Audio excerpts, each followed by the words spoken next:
خب سلام دوستان، اومدیم که سکارد 5 میلیون رو همه رو فعال کنیم. میرم داخل برنامه،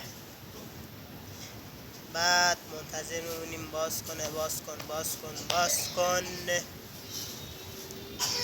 واه 219,000 یام یام کردیم. خب